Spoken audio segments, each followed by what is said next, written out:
A quick introduction about myself. So my name is Arjun.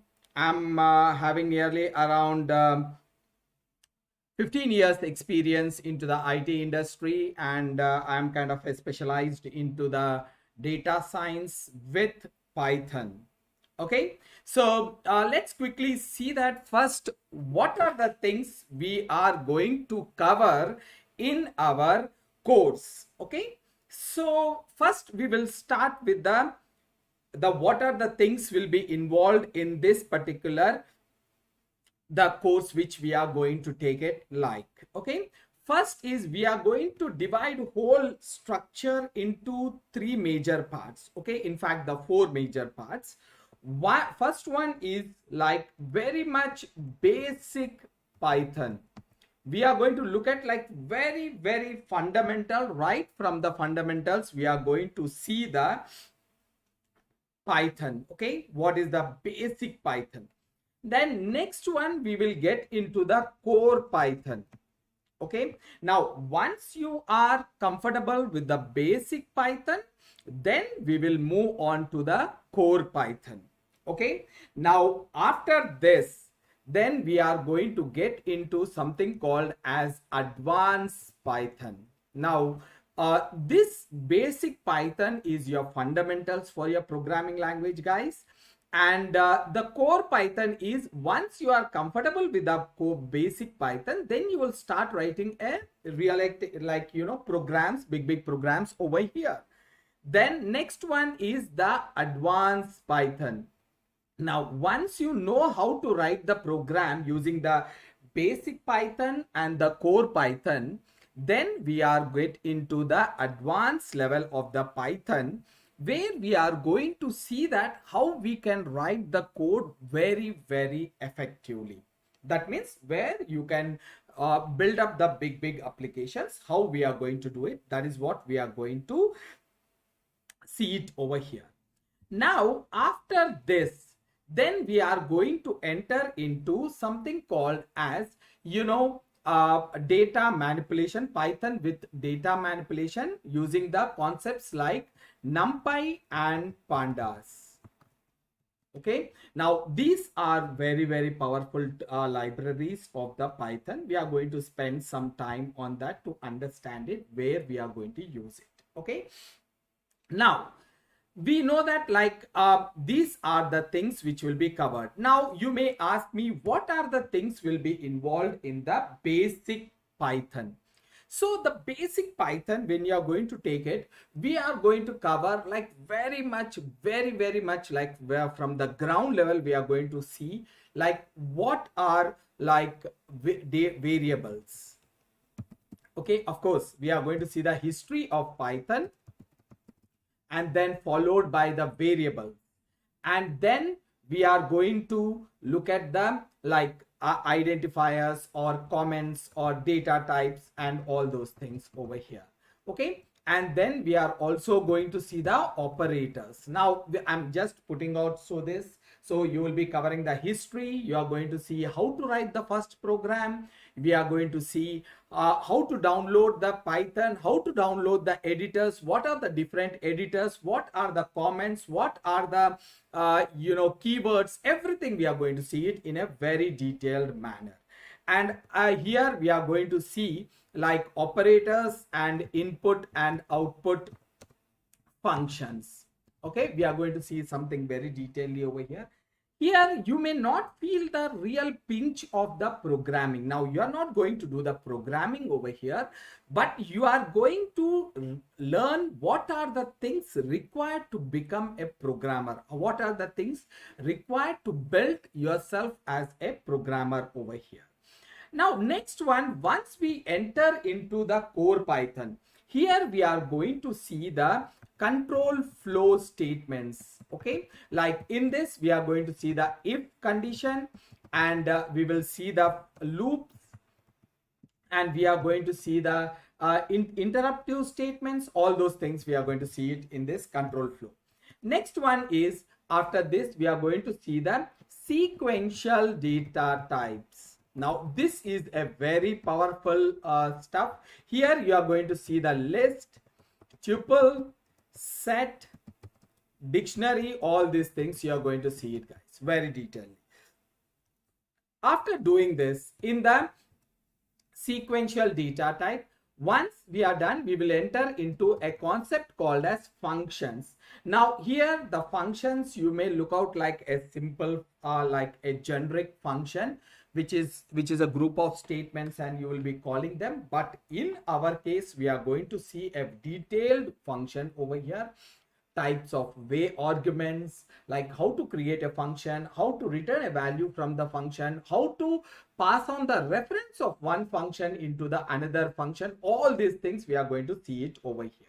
Okay, and this is a foundation for now. This is the foundation for Lambda function for us, which is an advanced level. Decorators for us. Okay, decorators, and also for the oops. Now once you are comfortable with the function, guys, then you will be really doing a pretty much comfortable with the advanced level concepts like lambda, decorators, and oops.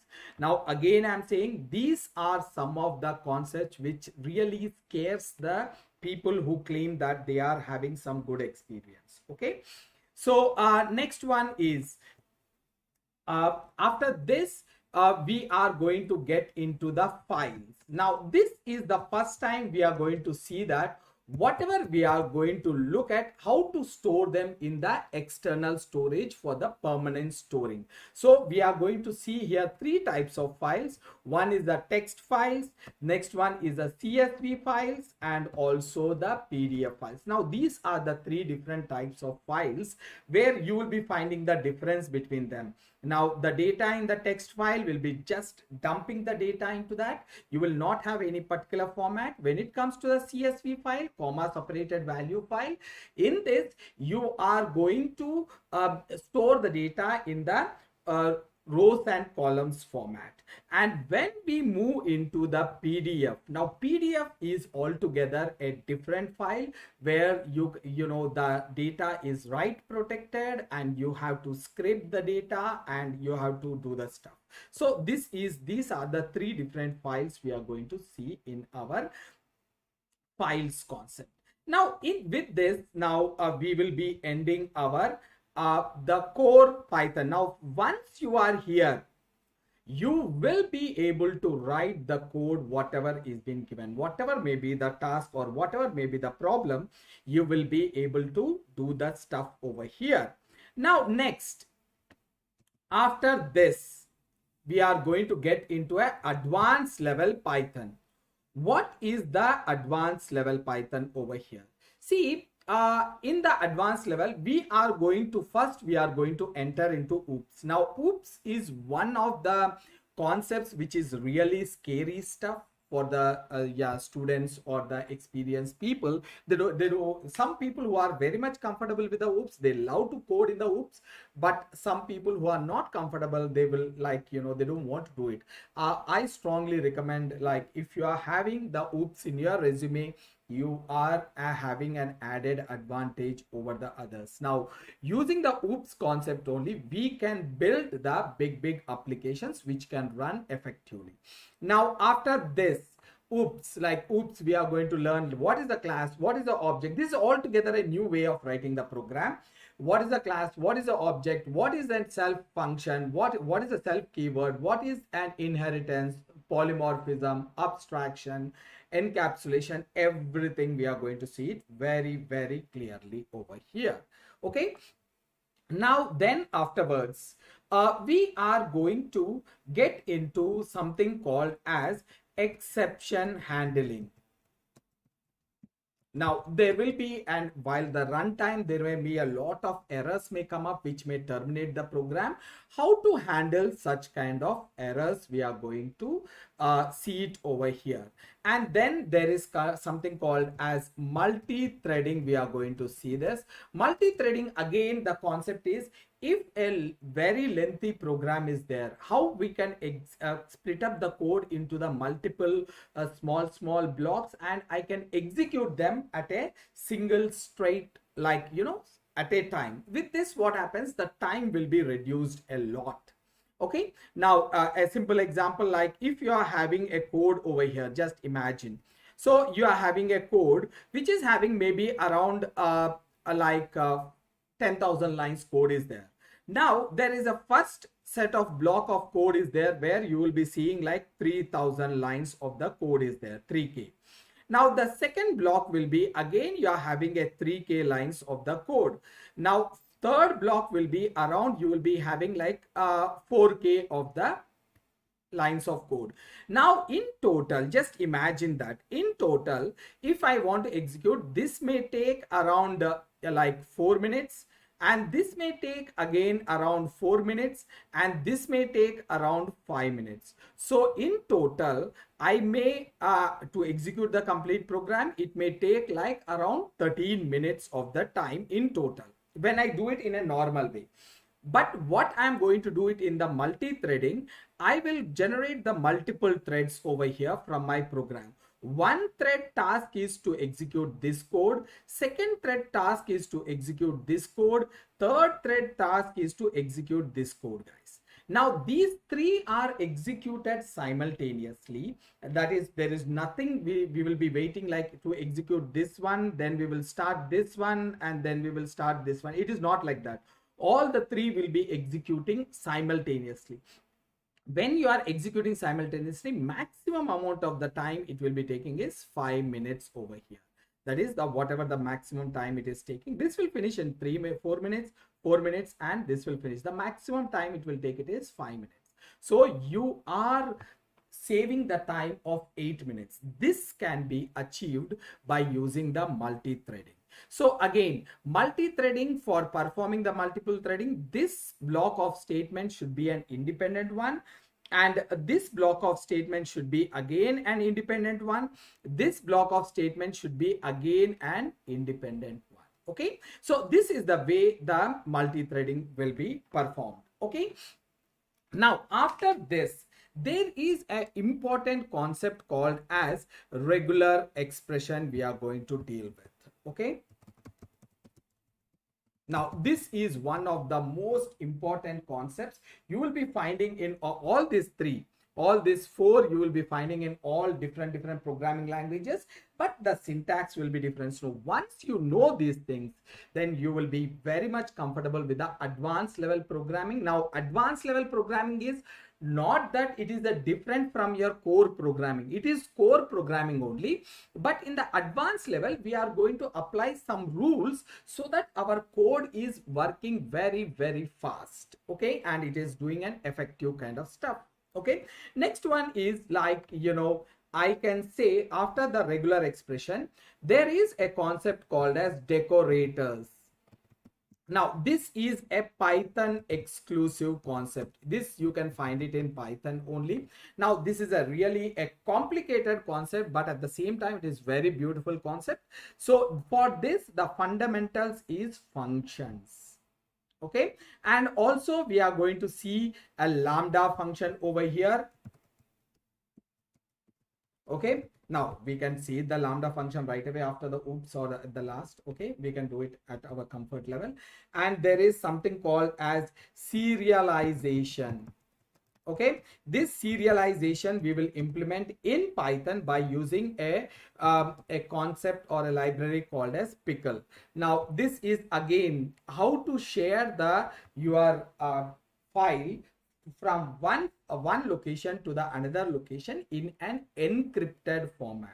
Encrypted format means, you know, if suppose someone, while sharing the file over the TCP protocol or whatever the protocol you are using, while sharing the file, if someone unauthorized person takes that or steals that the file, then, you know, he may not be able to understand what is there in that file. Now that can be done by using the serialization. For this serialization, files concept is the fundamental. Okay, and there is a one last concept called as, you know, generators. Now again, generators is a concept of like extension of the functions only, but here the functions will be having some limitations, but this generators will be rectifying that limitations, and it will be, we will be doing the coding very, very effectively over here. Okay, now this is all about your advanced level, guys. So this is all about our advanced level. Now again, then we will enter into the NUMPY and PANDAS. See, NUMPY it is a combination of two words, that is num is numerical, okay, then pi stands for Python. Now this is specially used to perform the numerical calculations. Now you may get a question that, okay, whatever we have learnt it over here, can't we do the numerical calculations in this? You can do the numerical calculations, no doubt you can do the numerical calculations, but here the problem is you have to implement on your own all the logic. Now for example, if you want to calculate the area of a rectangle or whatever it is, then you have to find out the formula, and according to the formula you are going to write the code. But in the NumPy, what we will be doing is, if I want to calculate a determinant, or I want to calculate the some other calculations, whatever the mathematical calculations you want to do it, if you want to do that, standardization or standard deviation, or you want to calculate anything like that, so then we are having a default functions will be there, small functions will be there, no need to implement the logic on your own, just call that function and you will give the values, automatically it will calculate it. Now what is PANDAS? See, PANDAS is again it's a really very powerful concept. This is used for data manipulations. Data manipulation. Now when the data is stored in a place called as database, usually we will store it. Now if you want to do some manipulations, you want to do some changes in the data as per your requirement, so what we are going to do it is, we are going to get the data, this is our database, just imagine, and you are going to get this data into your program. Now obviously you are not going to do the changes directly in your database, right? You are going to get the data into your program over here, and once you get the you want to get the data into your program, you will be holding the data over here, and you will be doing the data some changes over here. The place, the one which holds the data in your program is called as a data structure. This is called as data structure. And this structure, we will be using this data structure to do the some manipulations on this. These manipulations can be done by using the PANDAS. Okay, that is, if you want to analyze the data, or if you want to clean the data, or if you want to perform some analysis on the data, that can be done by using the data manipulation. Now this is really a very powerful tool with the Python, which is specially used for data manipulations, guys. Okay, now this is all about the course contents will be. Now we may add some, or if everything goes well, we may add some based on the demand or all these things. So again, now what I'm doing is, you may ask me, okay, we learned all these things, sir, what is my, now the major thing is, we should be very much be very much clear that after learning this, what is my career? Now after learning this, you can't go and do your some other work, right? It doesn't make any sense. You are going to do a marketing job or something, it doesn't make any sense. So you may ask me a question, after doing this, what will happen to me? What will be my situation after doing this? See guys, you should understand one thing now, is why we are learning the Python is, Python is one of the most powerful and fast growing language in the world as of now. Okay, you may say that Java is there. Now you are working on the Python. Now you are just doing a marketing about the Python, saying that no, it's not like that. Initially 1 year I worked on to the Java, and then I moved on to the Python. I worked on Java as well as Python both. there is a lot of difference will be there while you are doing the coding. I'm going to show you, not to worry about. I'm going to show you the difference between Python and the Java, why we have to go with. Okay, now once you learn this whole program, okay, once you learn all this program, so what will happen? Completion. See, you will be standing in a crossroad, guys. This is after Python. After Python, okay, you will be standing at the crossroad. Now, why I'm saying this crossroad means, after learning this, whatever we get it, you can choose your which way you want to go. Now, there are multiple opportunities will be there where you can go do with the Python. So what is that are? First is, if you do it with the Python, now you learn the Python, complete Python, whatever we have done it, you learned a bit something called as Django. Okay, if you learn Django or Flask, then you will become a web developer. Okay, you will become a web developer. No, you may say that, okay, that's fine. Okay, after the same Python, there is nothing extra. Sorry, these are the fundamentals you have to learn. After that, you have to do it Django and Flask. Now, Django and Flask are very simple libraries. You can learn it in 10 days or 15 days after learning the Python, because learning the Python is really, what you have put on all the efforts. Then after that, your life will be very easy. Now, after this, if you learn something like, you have already learned the NUMPY and PANDAS, and if you are going to learn sklearn, okay, and which is called as machine learning with the statistics, okay, and with deep learning, okay, if you are going to do this, then you will become you will become a data, web developer. Okay, with this you will become a data scientist. Now, data scientist, once you become a data scientist, guys, you will be working on the futuristic technologies like artificial intelligence, data science, machine learning, and deep learning.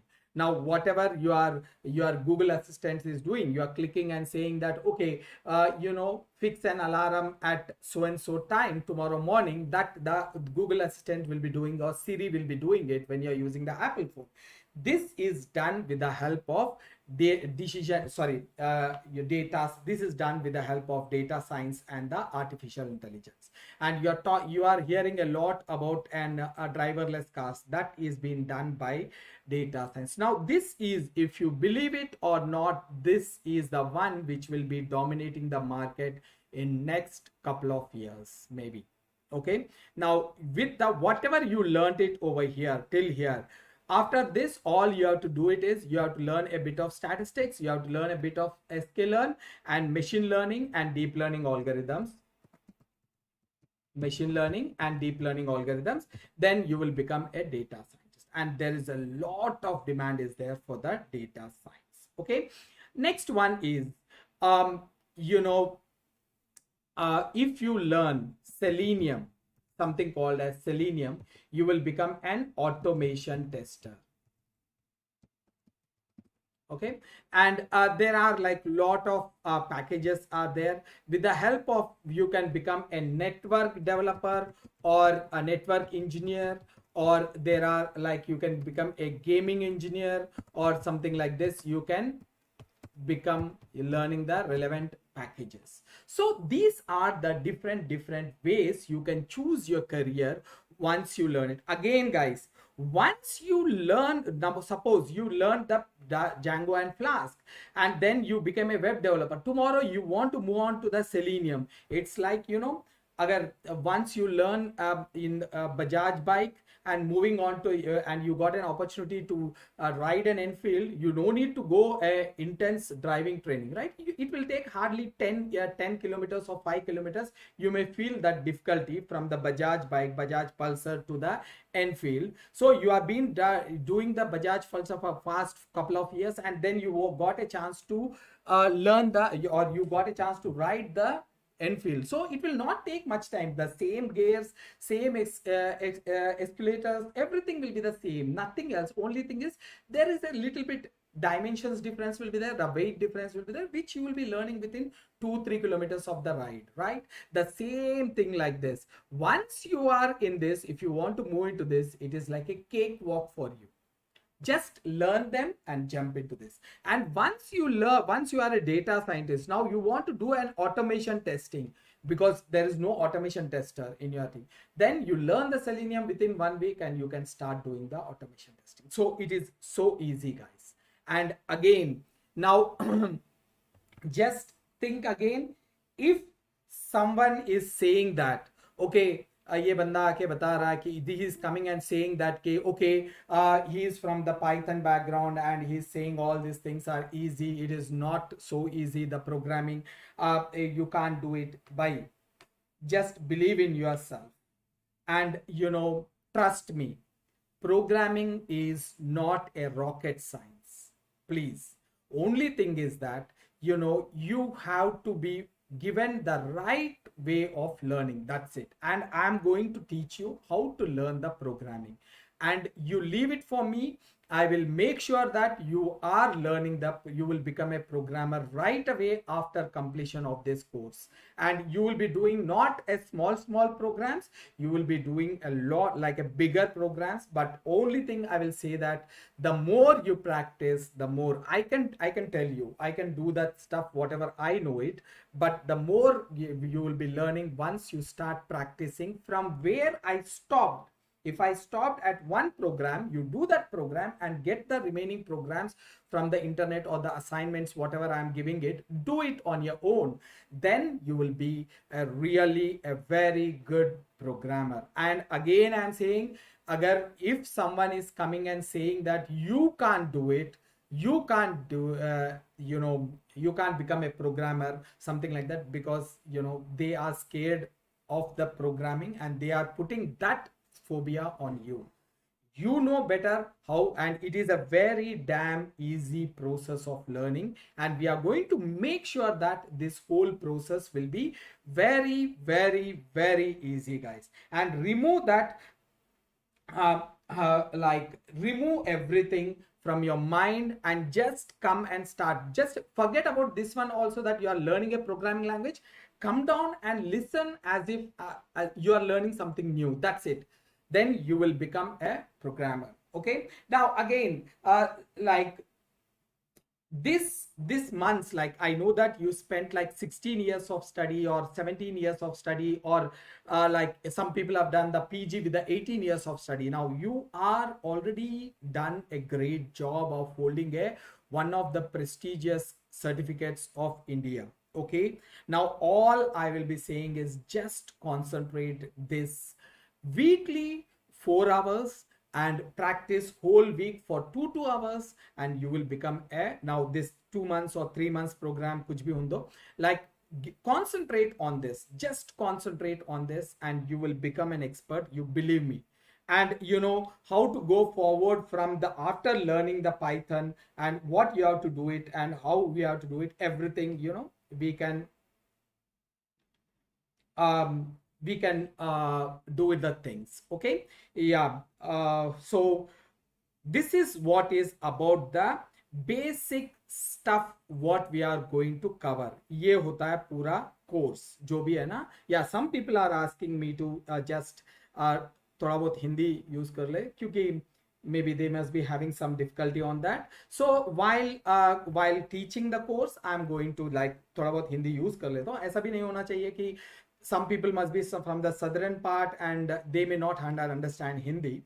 So what I will do it is I will explain in English, then I will do the same thing in Hindi. Again, guys, whatever we are learning it now, some people must be having a doubt that okay, in the IT field I need the English, maybe I don't know the English. So the best way is, whatever you are learning, whatever we are practicing, whatever I'm saying, it speak it out.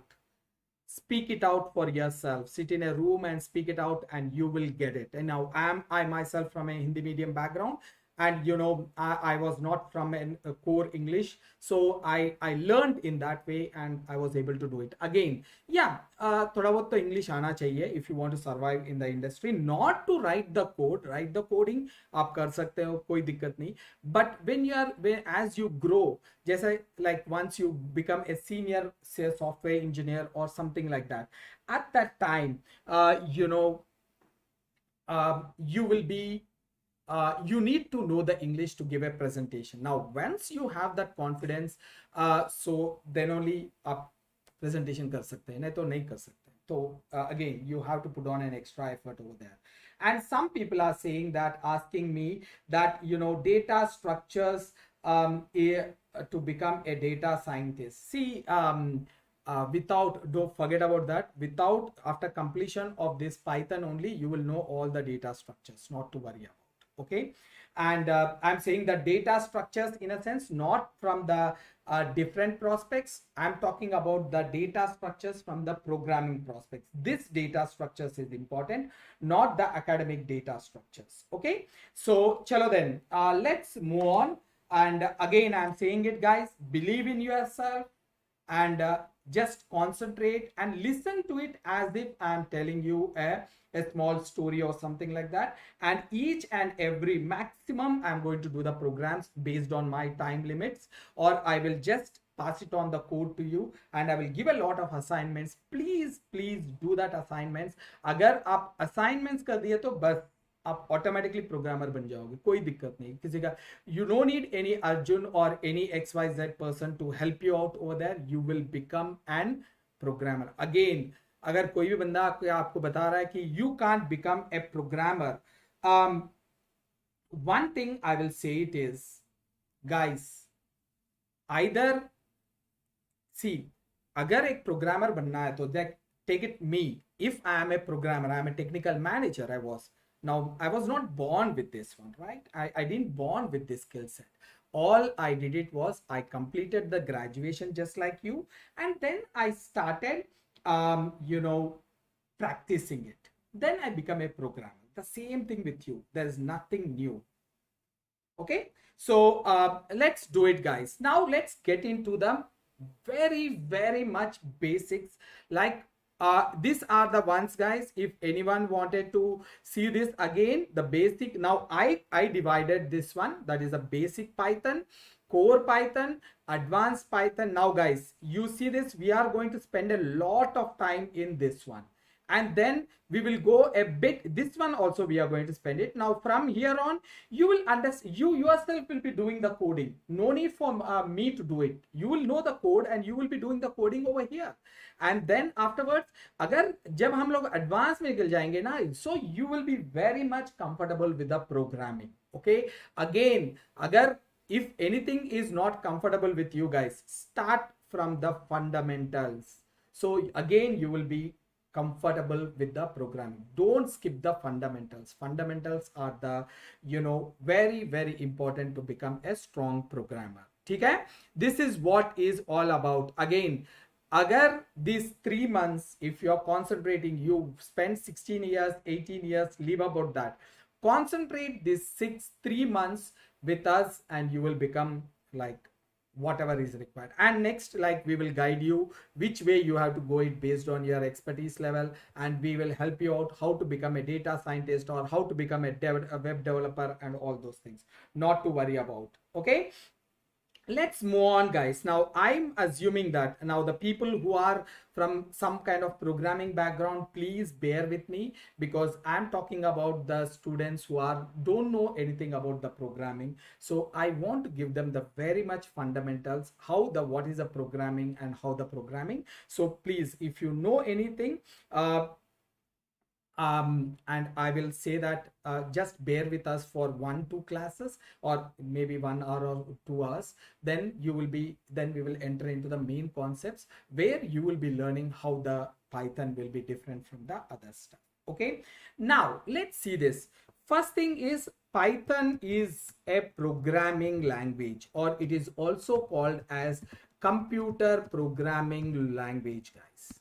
Okay, now the people who are from that programming background, or who are from the computer science graduation, they are holding, or they are having some experience in doing some programming, they must be knowing what is this programming language. So but the people who are non-programmers, who are very new, I'm talking about them. See guys, see, I'm sitting somewhere over here in this location, maybe at a remote location, and I'm taking a class for you. Okay, I'm taking a class for you. Okay, now you people are like, just imagine you are sitting somewhere in Delhi, and I'm sitting somewhere in Bhopal or Hyderabad or Bangalore, somewhere else. Okay, now I'm talking to you. I'm talking to you, like I'm speaking to you, I'm saying something, I'm asking like, guys, can you hear my voice? You are responding over here. Guys, forget about this. Just believe me means you are saying yes, we believe you, something like that. Now that means to say that you are understanding what I'm speaking. Now how this is happening? This is what is called as communication. If I am speaking something over here, and if you are able to understand that, and you are responding to this from your end, then that is called as effective way of doing the communication. Now how I am doing it? Now यहाँ पर बैठ के मैं इशारे तो नहीं कर रहा हूँ ना, so I'm speaking out, so I'm using a language over here. So how I am doing this effective communication, guys? Using a language.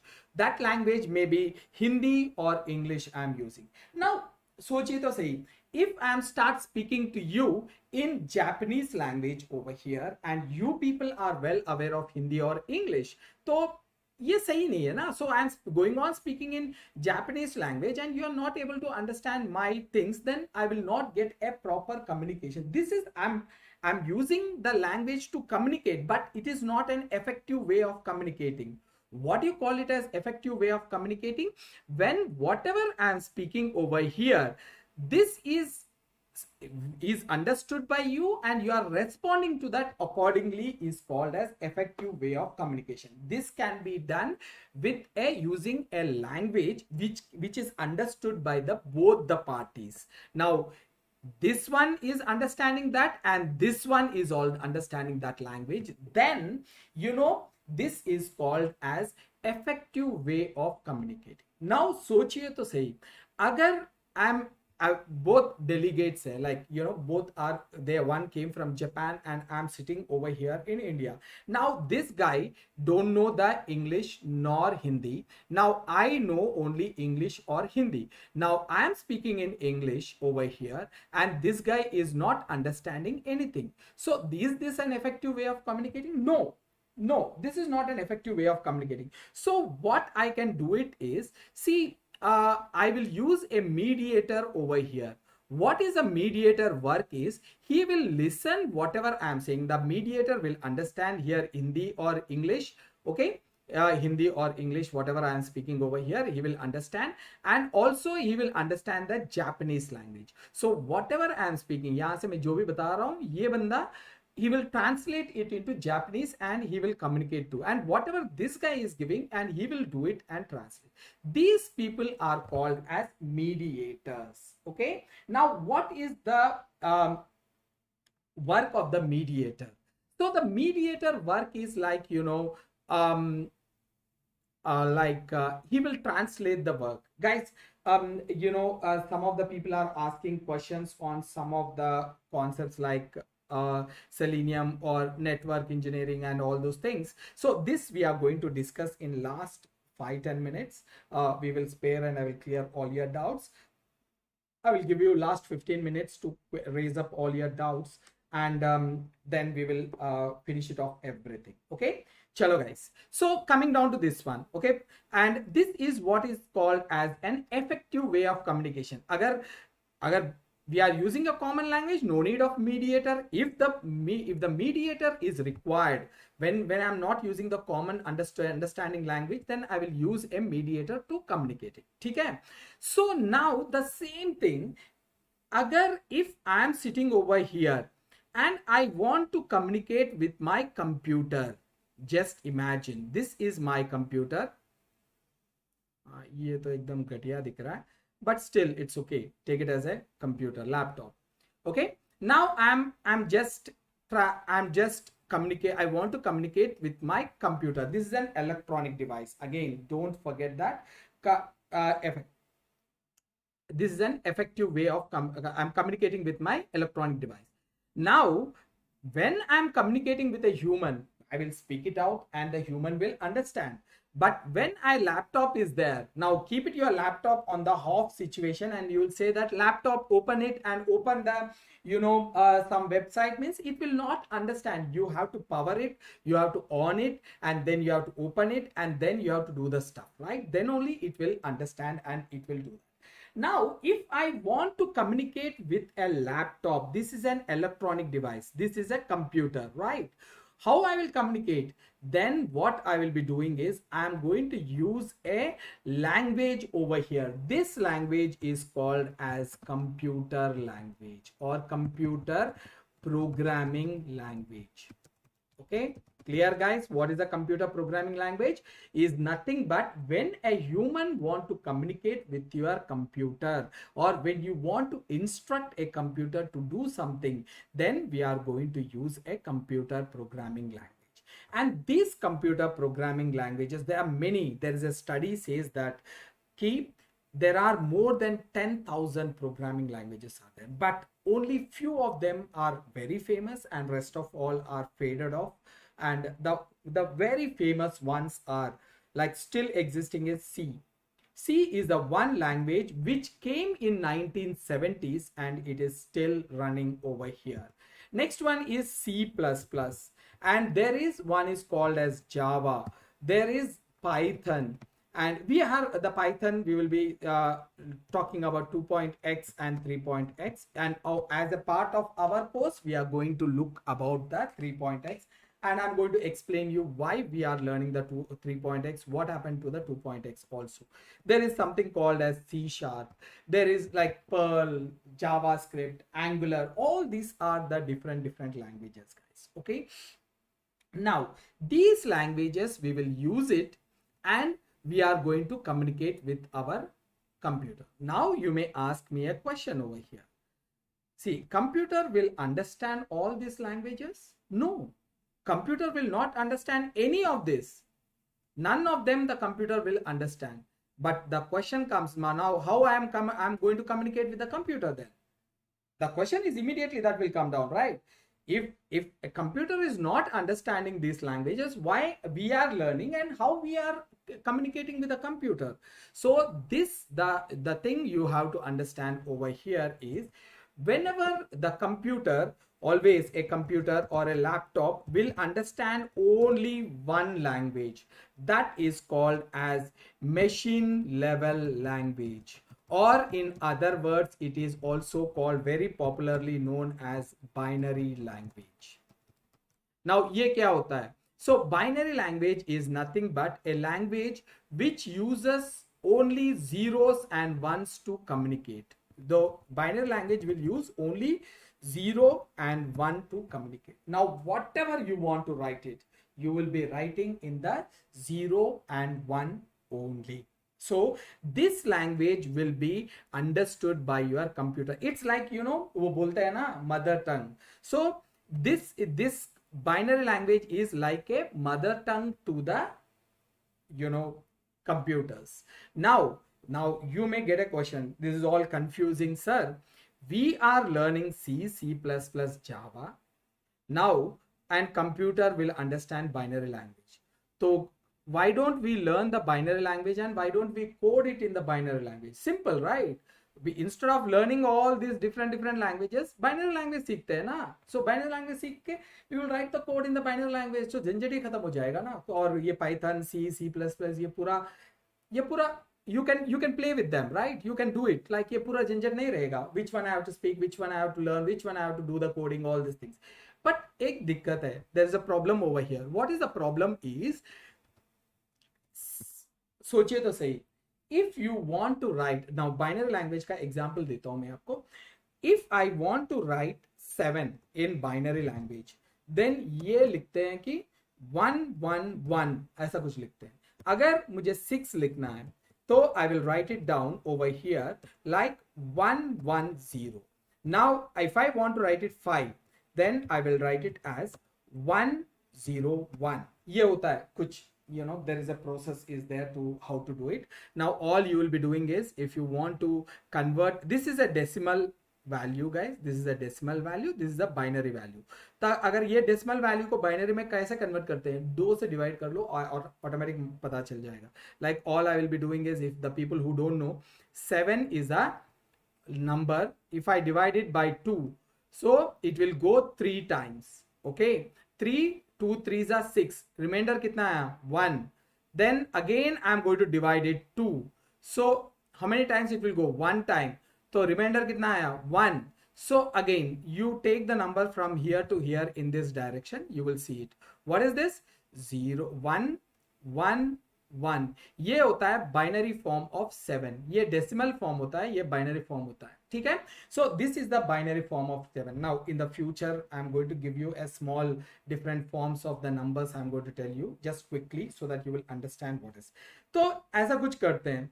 सो अगर सोचिए तो सही, ये क्या है, each one is there right. This is called edge, it will occupy 1 bit of memory. Now ये bit क्या होता है, usually we have seen it like, हम लोग जब भी अपना एक मूवी डाउनलोड करते हैं, so it will be around, या that is the best way we can understand. So एक मूवी डाउनलोड कर लिए सोचिए, so it will take 1 GB. okay, this 1 GB is nothing but 1024 megabytes, that is MB. ये जो हमारा pictures जो है, छोटे छोटे क्लिप्स होते हैं, वो MB में काउंट होते हैं.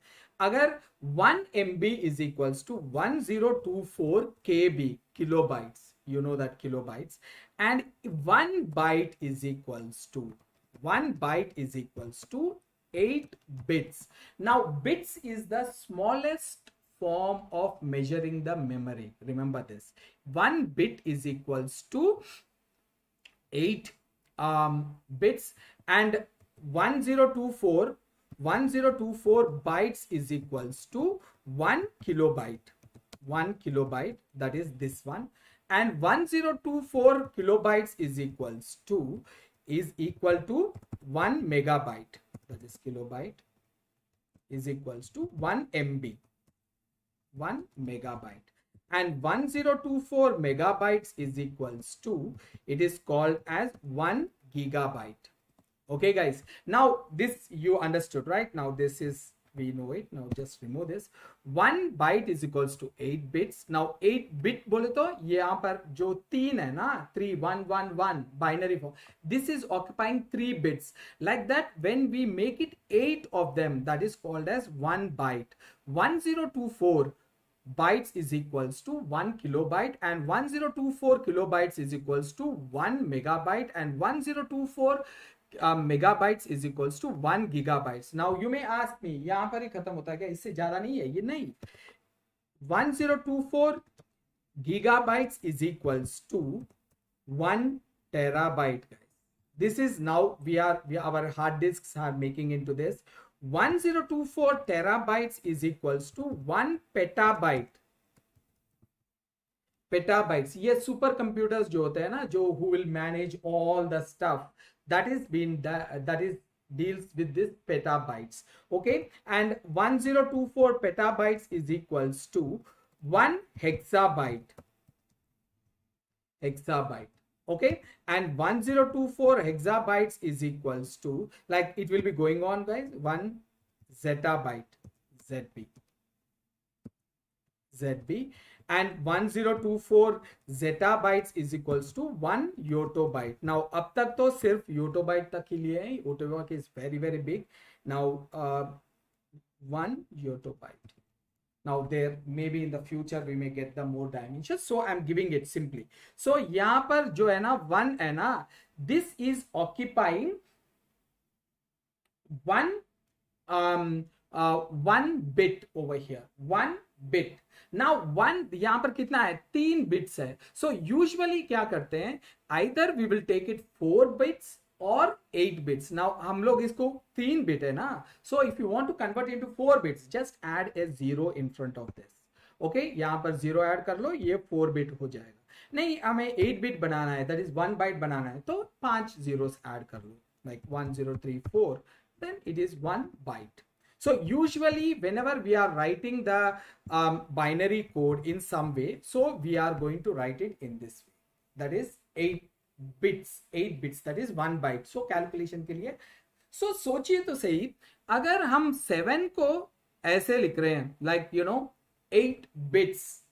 Now just imagine अगर आप अपना टेलीफोन नंबर लिखना चाह रहे हैं, नहीं तो आप अपना मार्क्स लिखना चाह रहे हैं, तो just like you know bigger word, then क्या होगा? So telephone number, you know your mobile number, it takes 10 digits. So 10 into 8 is equals to 80 bits, like 80 binary codes you have to write it to just for your telephone number.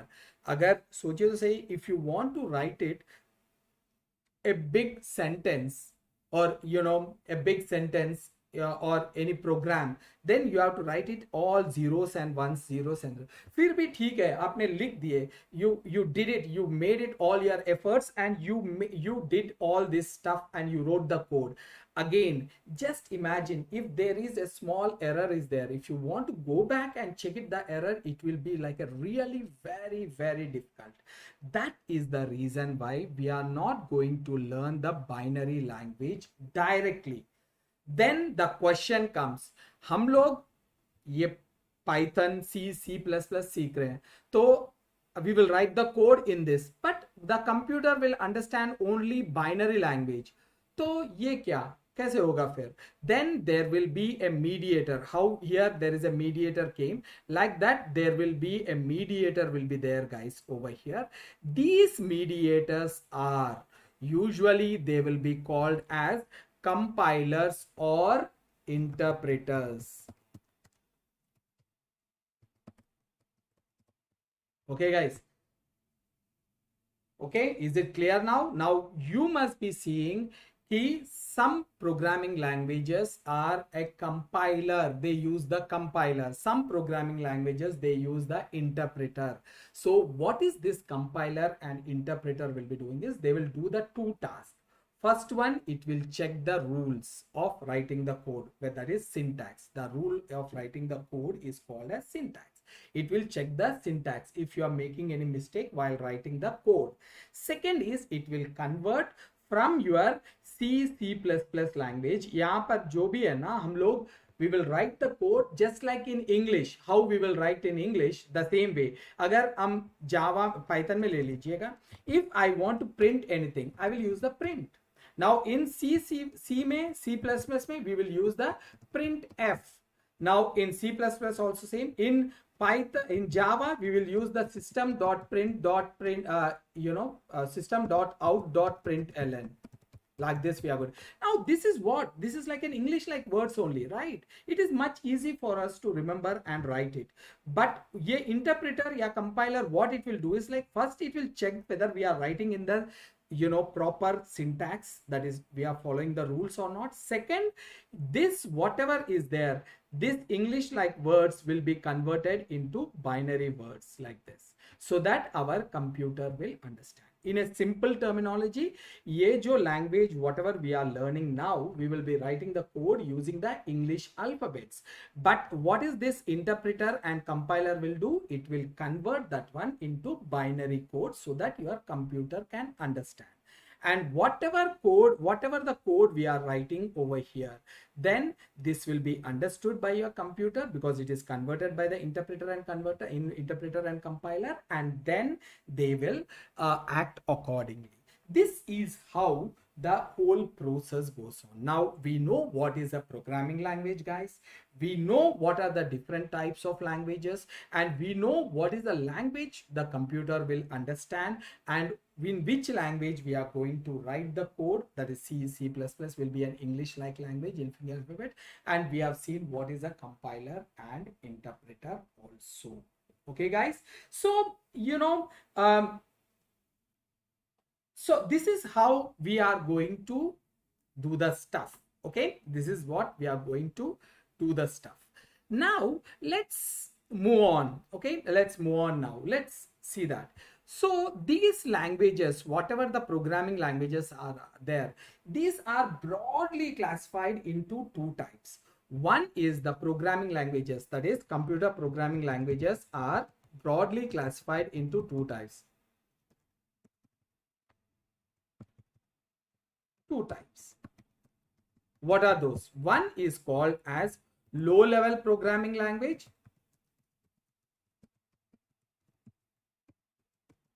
Next one is called as high level programming language.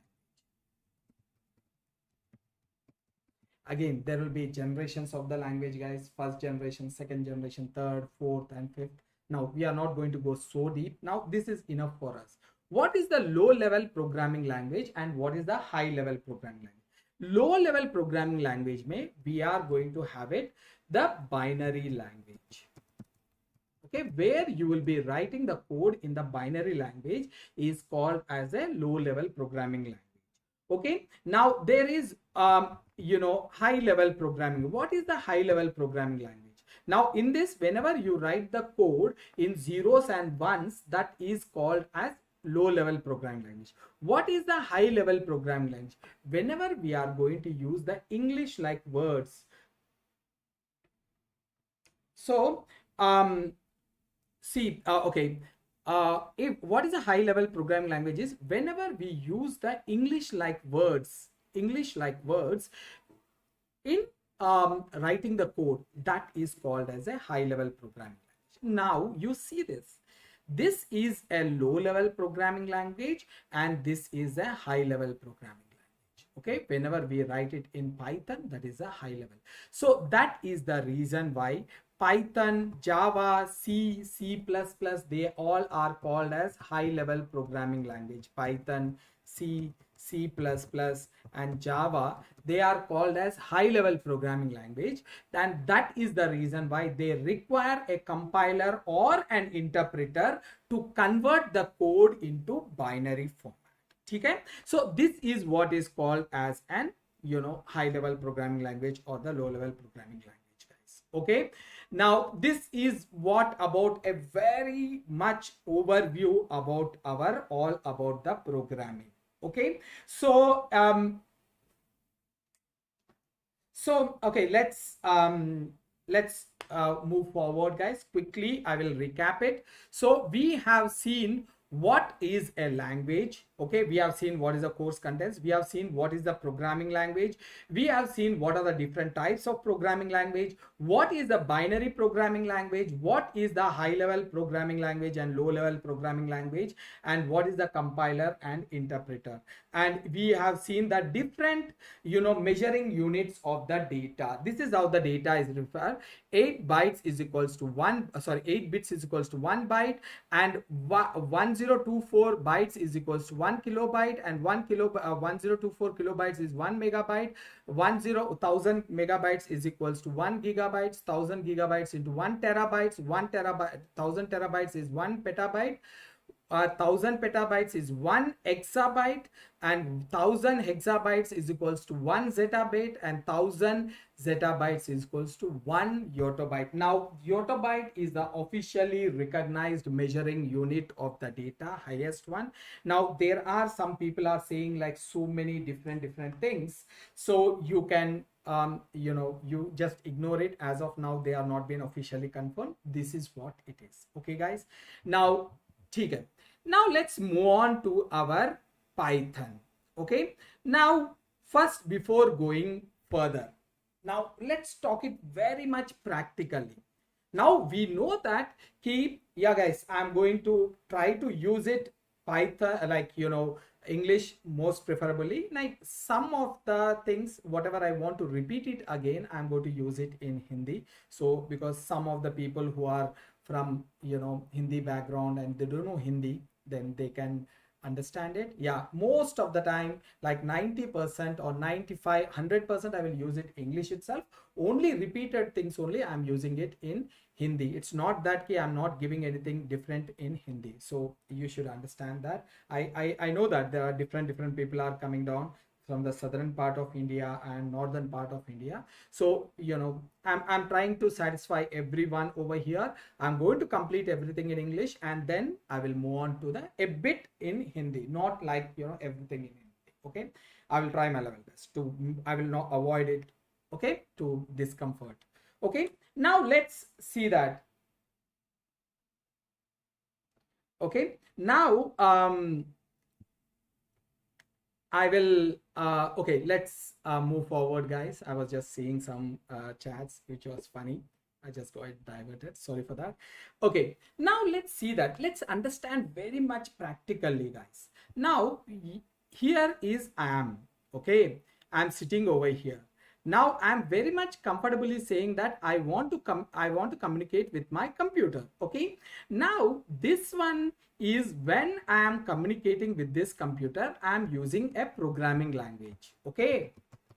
Computer programming language, short form I am writing.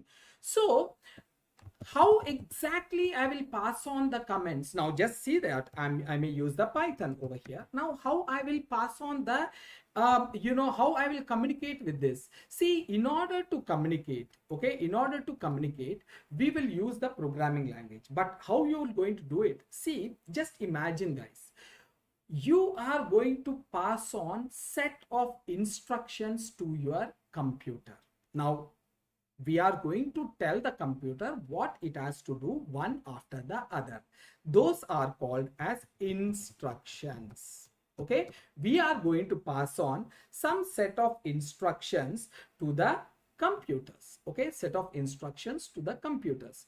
Now then this computer will understand and it will start doing the stuff again in the real time, in the realistic situation. Okay, theoretically it's okay, I'm saying it, I will pass on the instruction, but how I will do this passing of the instructions?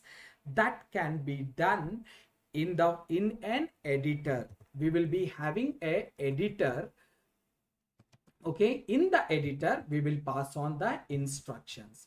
Now how we will pass on the instructions in the editor? What is the editor actually?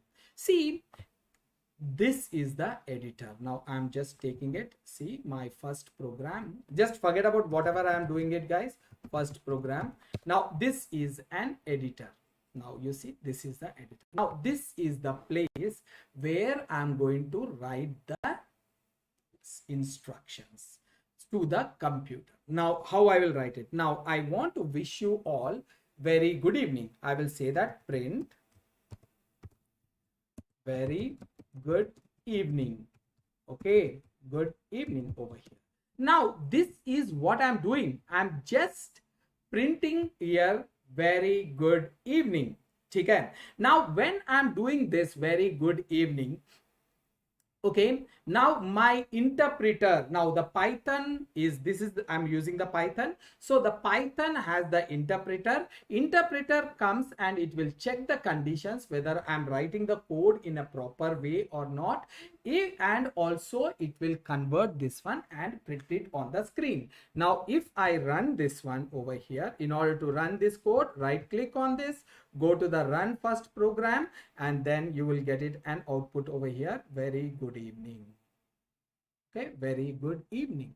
Now what is that? I am writing an instruction over here, and based on that instruction my computer is printing over here very good evening.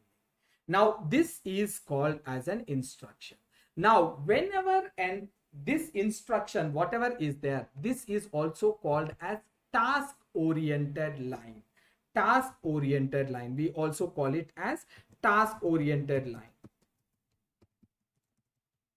Okay, this is called as task oriented. Now what is the task of this one? What is the purpose of the task? There is each and every line we will write it in the editor should have a task.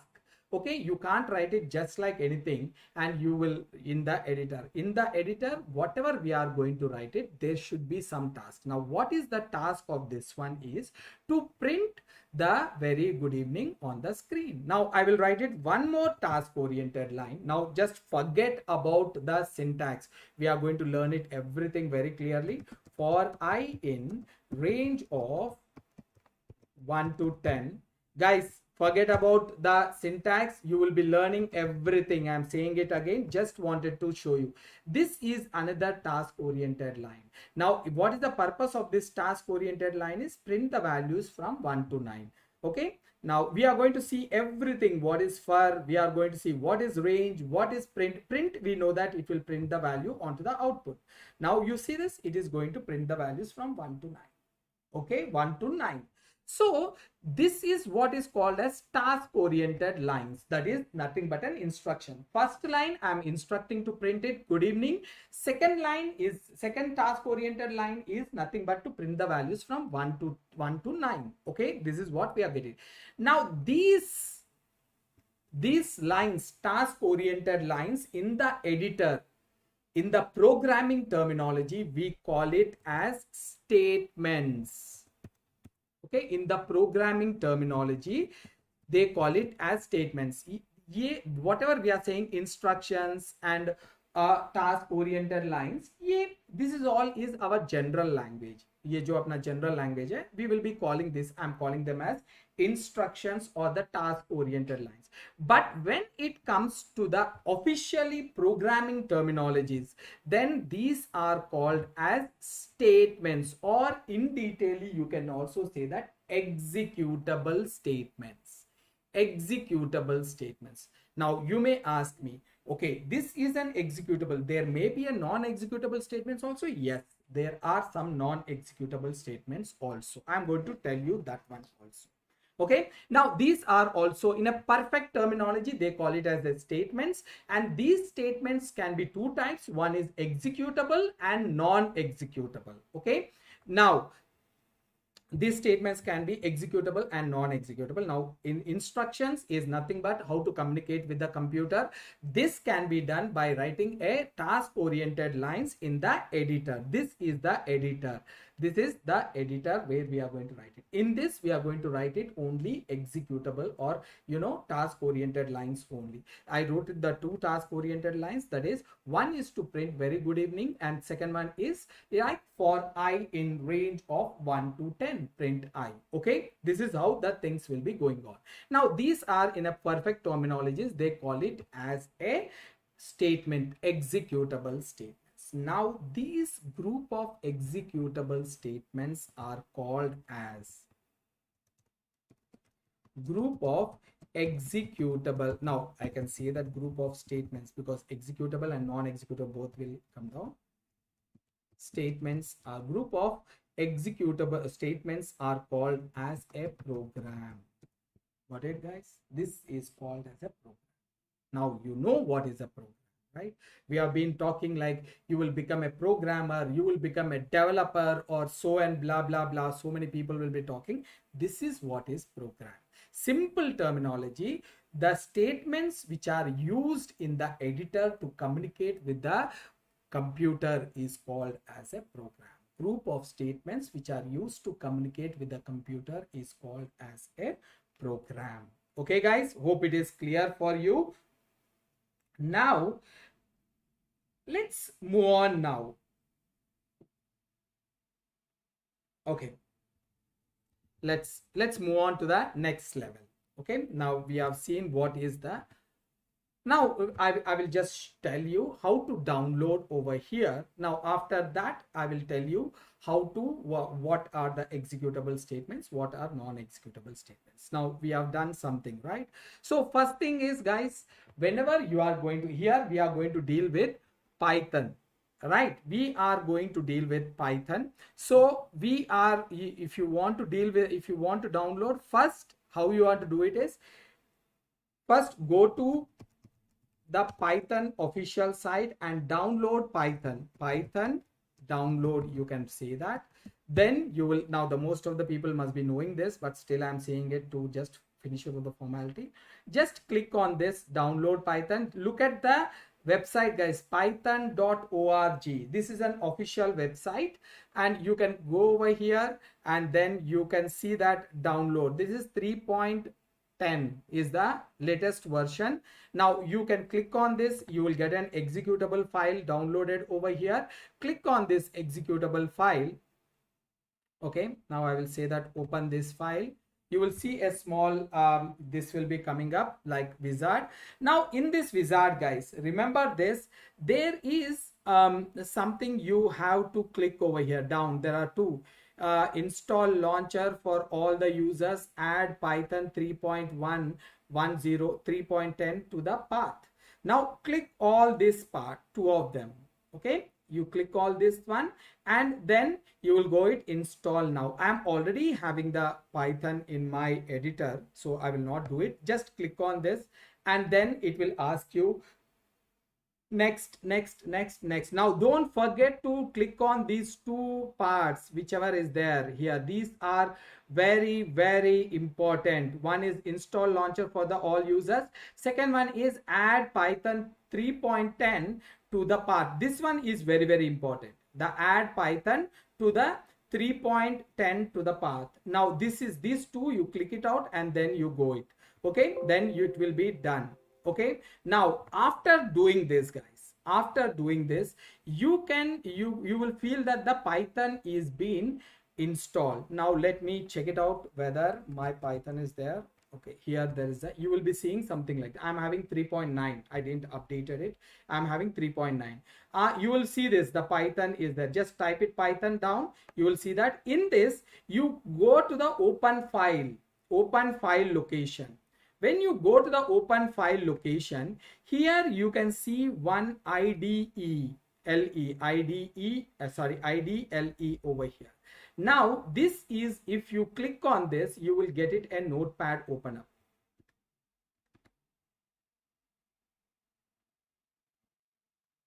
Yeah, it is. Yeah, this is what is opened. Okay, guys. Now this is the editor of the Python, default editor of the Python. So this is like a default editor.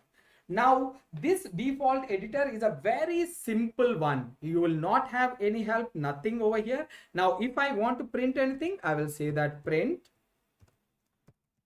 hello all. Okay, now you see this, all I will do it, it will be printed. Got it? Now this is a default editor which is provided by the Python once you download the Python. Okay, now I said you right, after installation of the Python, just go to this one for the type here for the search, just type Python, then you will get it over here, Python, you will get 3.10. just open the file location, you will see that file location will be opened up over here like this, and in this you will be seeing that an editor will be there. This is the default editor which is provided by Python. Now this editor, we are not going to use it. Now you may ask me why we are not using this one which is provided by the Python people only. See, it is like, it is a very simple editor. You will not have the help, you will not have anything. So Python is 100% free. So it is not having a beautiful editor over there. It is having a simple editor which can execute the statements. Now you know what is the statements, right? Executable statements. Now this is the file. Now I showed you something else over here. This looks much better, right? It looks a very beautiful one. And if I'm doing it, now you see this, I'm writing P. Automatically I'm getting a help over here. You see? Partition, pass, P. Now PR I am giving. Now it is also giving me print over here. Now value, separator, end, file, all these things it is giving us. How it is doing it? It is a help which is being given. Now this is that this editor was developed by these people. Now I am going to show you.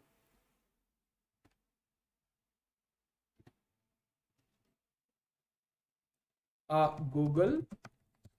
I want to download PyCharm. JetBrains are the company which developed the PyCharm. Now the Python is a company, python.org developed the Python as a language. Now JetBrains is the company which developed the PyCharm as an editor. Now you may ask me why we are using the PyCharm compared to that of default editor. As I told you, here we are going to get a lot of help over here. You see this, if print, you will get it like lot of help. auto completion. But when I'm using an editor over here, this is a Python editor, you see this, I'm writing PR, I'm not getting any help. So this is much more sophisticated and comfortable way of writing the code, and this is really very effective, guys. And usually 60 to 70% of the applications are built based on the PyCharm only. Okay, so that is the reason why we are going to learn the PyCharm. Now you may ask me a question, this is the only editor we are having? No, there are multiple editors are there. One is Spider is there, Atom is there, Jupyter Notebook is there, Colab is there. Now Colab and Jupyter Notebook, we are going to see it with PyCharm. I'm going to show you both, like, not to worry about. Okay, now you know that what is the, how we will download the Python and how we can see that whether the Python is there, how we can use the default, and then how to download the PyCharm. See, all you have to do it is PyCharm download, okay, over here, and you will get it an official. Just check it out the site, guys, JetBrains, and click on this, you will get it and download. Now here you will have two options. One is the community edition, second one is the professional edition. Professional edition is the one which is a paid version, which is specially used for application development, like big companies they will be using. There's a lot of security will be there. Now this one is specially for the freelancers or the people who are students who want to learn the practice the PyCharm. This is the Python, this is the community edition. Now click on this community edition, automatically it will download the PyCharm over here.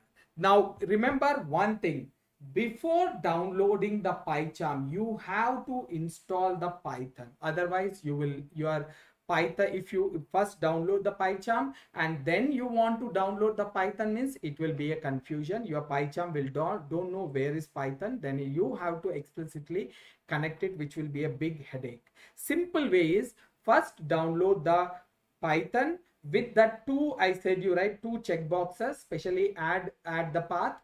That one you have to do it, and then you download the PyCharm and start installing the PyCharm.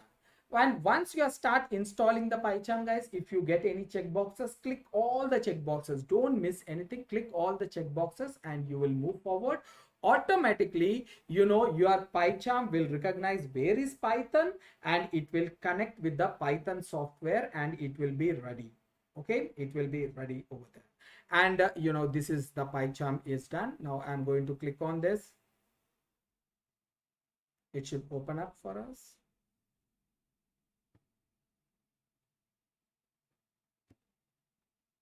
Just give me 1 second. Yeah, it is opening up. It is asking me, I want to do the changes? I will say yes, and then it will start up a wizard. Now it is showing me twice. I've done it. Now it will say that, you see, next.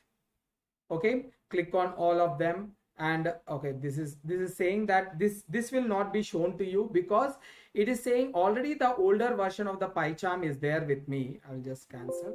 I'm already having an older version of the PyCharm, so it is asking me, do you want to uninstall the older version? For you, it will not give us this one.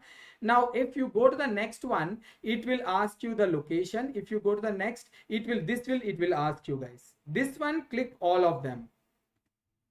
Now this one is important very much. Wherever you will see that folder to the path, this is you are connecting your PyCharm to the environment variable. This is very much important, and you click on this one also. Once you say next, it will start downloading your PyCharm. Now I don't want it, we already have it, it will take a lot of time, so I will stop it over here. From here you will do the next, and you will say next, and then it will start running your PyCharm. Okay, and after everything is done, it will ask you the project name. You have to give the I said that first Python project, you can give it your name also.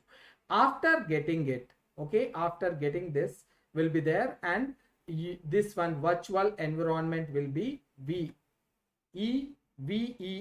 This is virtual environment. These two will be there, this one and this one. Now what you have to do it is, this will be opened, guys, for you. This will be opened in this way. I will just show you. This will be opened in this way, and all you have to do it is, this one will be there and this one will be there. Now first thing, before, don't directly get the file. First you create a folder over here. Now you create a folder for the directory. You can use the directory and click it and give this. Now I'm saying Arjun, my name is Arjun. You can give it Arjun Python, something like this. You will get the folder over here. Inside this folder, you will keep a file over here. And in this, you give it my first program. Then you will get it something. You write it, print hello world. And then how to run this one? Click on the editor, right click on this and go to the run first program. Now you may see it over here also, the run, but don't use that. I always use this because this will be showing your previous program. Okay, this will be showing your previous program. So this is the ideal one. Right click, you will see the run first program. If you run it, you will get this output. You will be getting at the down. You will be getting at the down. Don't get confused. You can change the position. So I kept it at the right side. So you will get it hello world. Okay guys, so this is the way you will be running your program. Okay. Now just give me 1 second.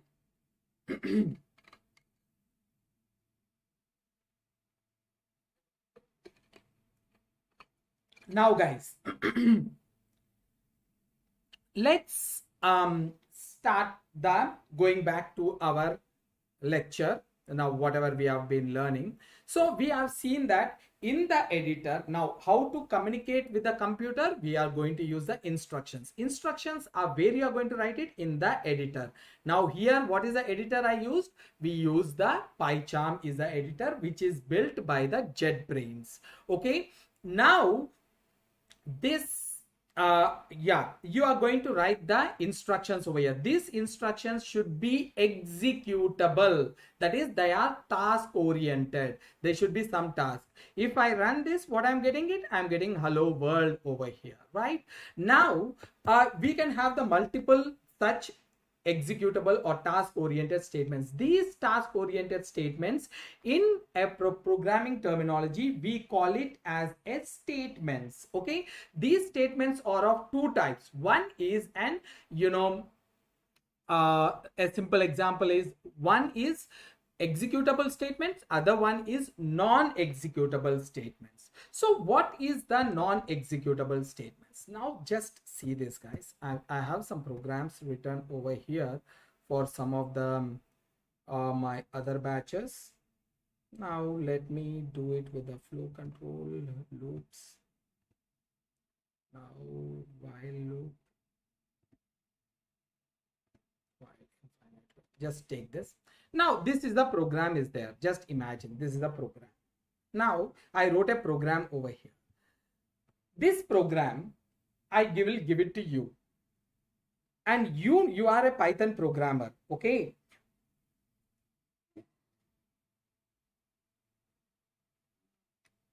okay, just a minute guys.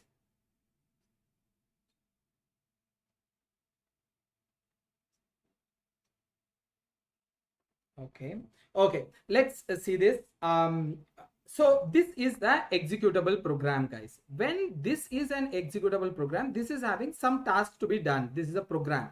Now I gave it to you. You know the Python. So what you are going to do it is, you are going to go through each and every line over here to understand it, what it is doing. Right? You can't, by looking at this, you will not understand. You have to go through line by line. Then only you will understand what is this program is doing. Right? What is this program? Now this is still, it's okay. How many lines are there? 30 lines of the program is there. What if you are having 1,000 lines of the program? Then you are going to go through all these lines. It doesn't make any sense also going through 1,000 lines of the code and understanding it. Instead of that, if the programmer who wrote this one, he put down some small note.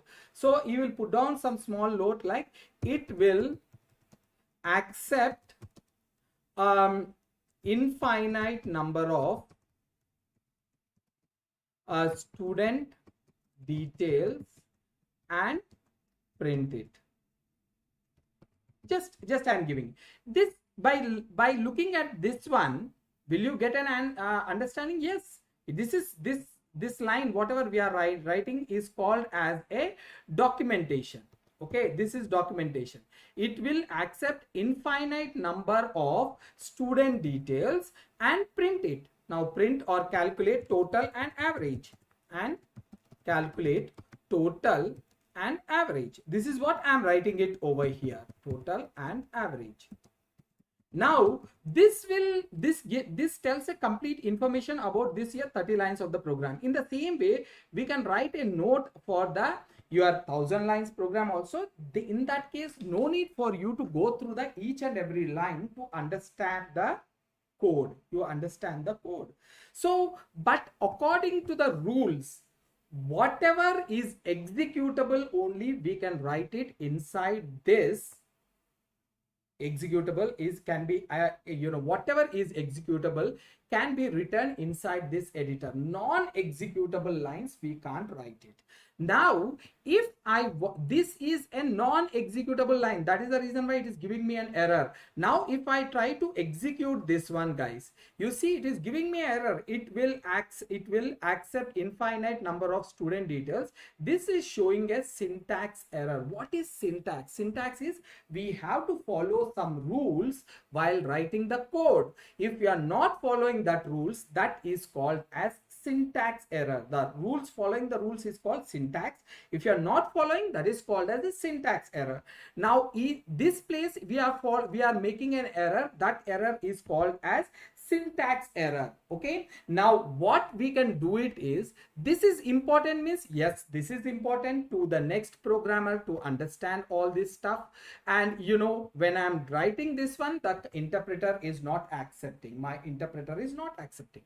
So what we have to do it is, we have to request our interpreter that these two lines, please don't execute them. Just keep them like that. These two statements, whatever is there, these two lines are there, keep it as it is. Don't execute them. They are not for executing purpose. Now how you communicate this one to your interpreter?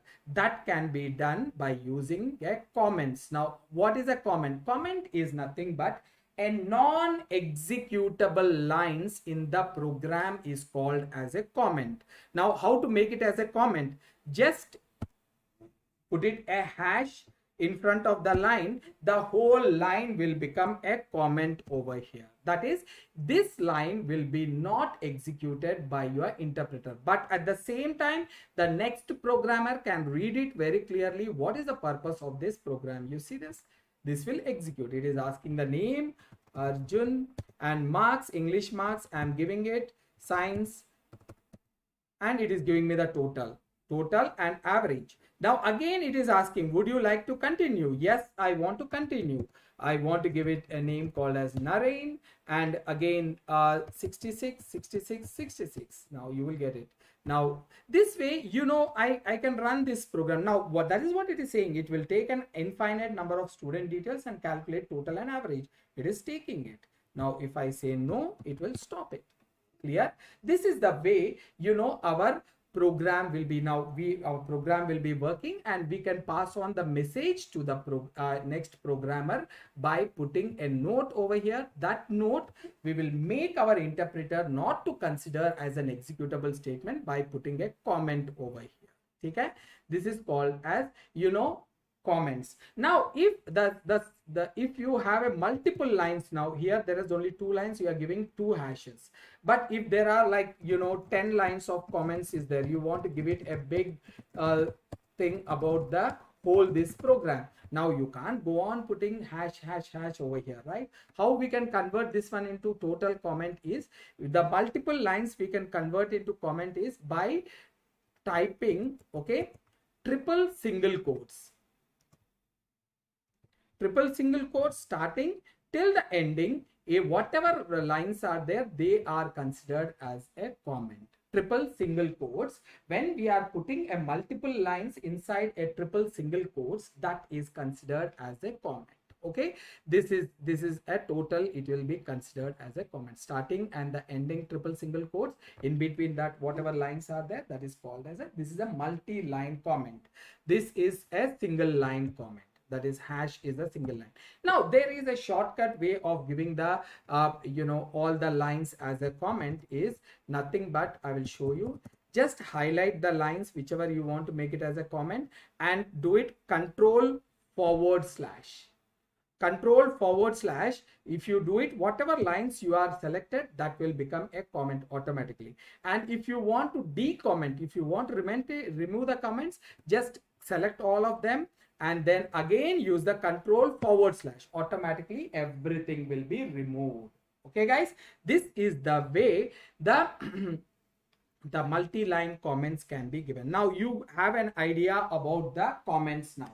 You know the statements, you know the program, you know what is, how to install the Python and how to write the code and how to make the comments also. Okay guys, so this is what is called as a a simple way of writing the comment. Okay, now next important thing is, see, there are some keywords are there. Okay, before that I will talk about a variable. What is a variable? Okay, before getting into the variables and all those things, let's quickly go back to the history of the Python and let's finish it off the history, and then we will get back into the main programming, starting from the variables. We will see the keywords, we will see the identifiers, we will see the data types, we will see the operators, everything very detailedly, and then you will be comfortable with that. Okay guys, so let's go back to the history of our Python. See, the Python is why we have to learn the Python over the other programming languages. See, Python is, one thing is, it is a general purpose. Why Python? I will write it. Python. So first thing is, it is a general purpose programming language. Okay, second one is, it is an high level programming language. You know this, what is a high level programming language? That is, we are going to write the code using the English like alphabets. Now it is an interpreted programming language. What do you mean by interpreted? It will use the interpreter to convert the high level language to the binary code. That is called as interpreted programming language. Okay, programming language. It. Okay, next one is it is an object oriented programming language.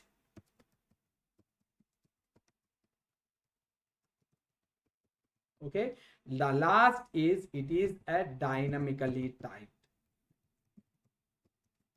Now what is the general purpose programming language, guys? So if you take it a general purpose means, I told you over here, see this. After learning the Python, you will be at this point.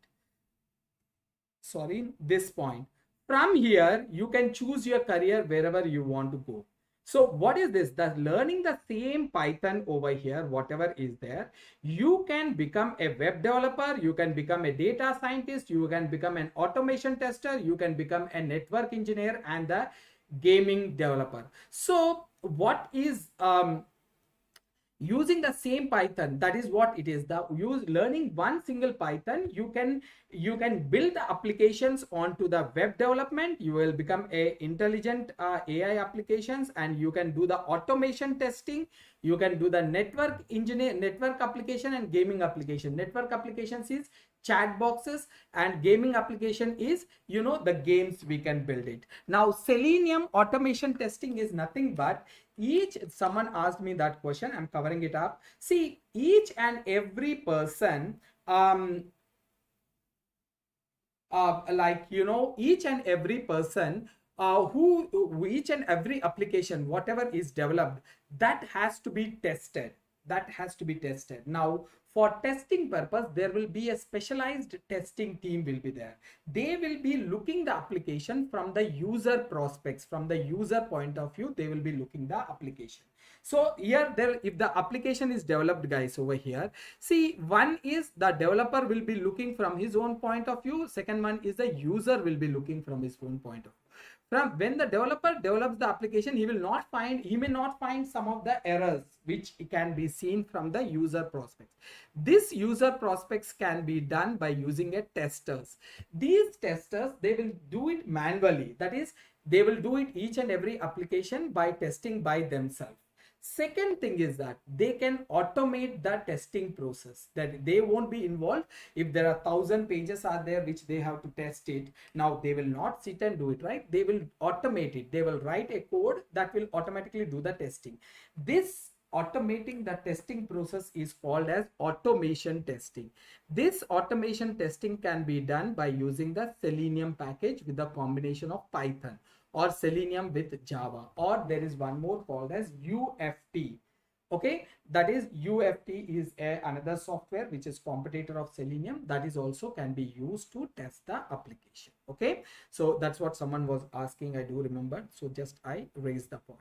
Okay, now that is what is a general purpose. By learning one single Python, we can build the applications on the web applications, mobile applications, AI application, network application, automation testing, chatbots and all those things, and also the gaming application. So all this can be done with the help of a Python.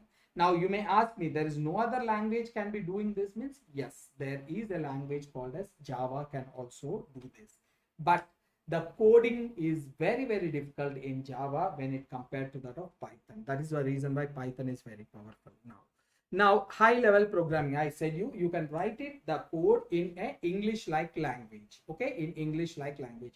What is the interpreted programming language? I said you the interpreter and the compiler will be converting the code, that is the English like code which we use it in the high level programming language, will be converted into the machine language, right? So what is the difference between an interpreter and a compiler? See, if there is a 1,000 lines of the code you have written like this, guys, just imagine.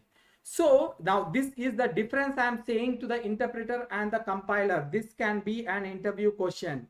Okay, now what is this you will be doing is, once you use the compiler, it will check first, it will check the syntax over here. Syntax means rules, writing code, how you wrote the code, is it correct or not? So that is what it will check it out, each and every line. Now it reached somewhere around 990th line over here.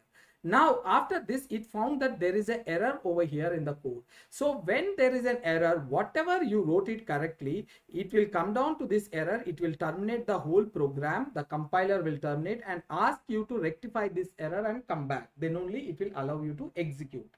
So again, you have to rectify all the errors, and now you rectify the error at 990. Now again, the compiler will start from the starting, and this time there is no error over here. There may be an error at 999th line. Only one line is left out of that. Still, it will terminate the program and say that go and rectify the error, and then only I will execute it. That is what happens in the compiler.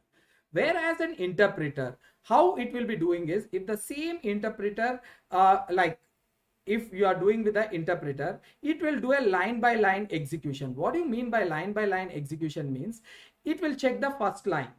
Interpreter, I'm talking about interpreter, it will check the first line. It is not having any syntax, so it will be executed.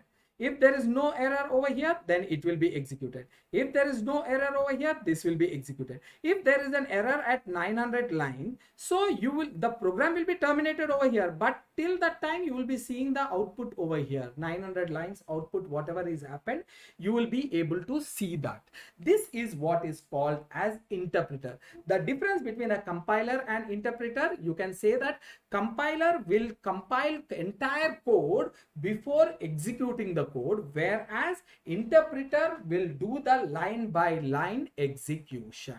Okay, that is the reason why the Python is called as an interpreted programming language. Now there is an advantage with the compiler over the interpreter, guys. What is the advantage is, now interpreter will execute line by line, so it will take some time. But where it comes to the compiler, what the compiler will do, it will execute entire code, it check entire code and execute at one time. So this is much faster than the interpreter. So this is kind of a drawback to the Python. So Python people, what they did is they built up a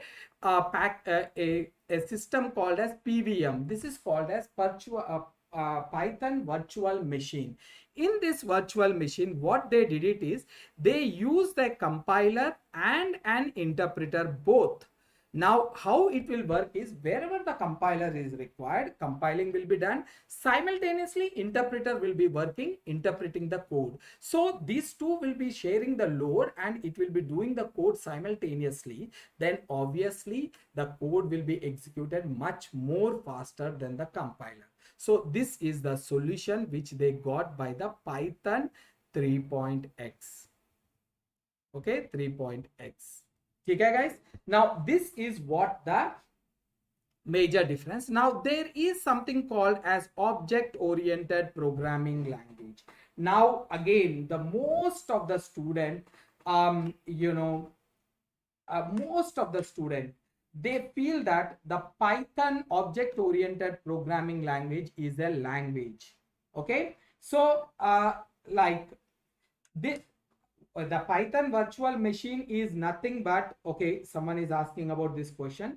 Python virtual machine is nothing but it is the combination of compiler and interpreter. There's an internal mechanism will be there which will be running the code or compiling the code very fast compared to that of compiler. It will share the executions execution task and it will do it simultaneously. Okay, now next one. Okay, what is a, now it's question time, guys. Yeah, I've been talking. Yeah, you people are asking questions. Now I will ask you a question. What is a Python object oriented programming language? Anyone? Yeah, I want to see some chat messages should be coming up over there.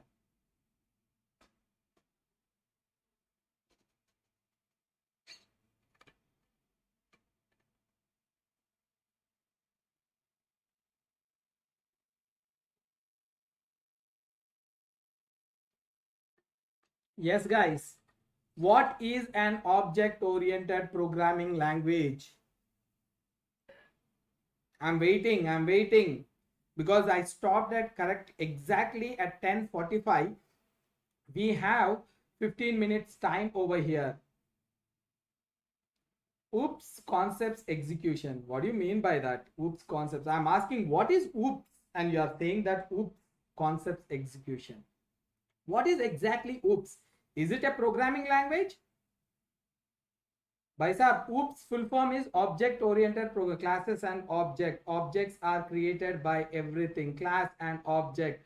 No, all of your, yeah, those are, encapsulation is one of the features of the oops concepts.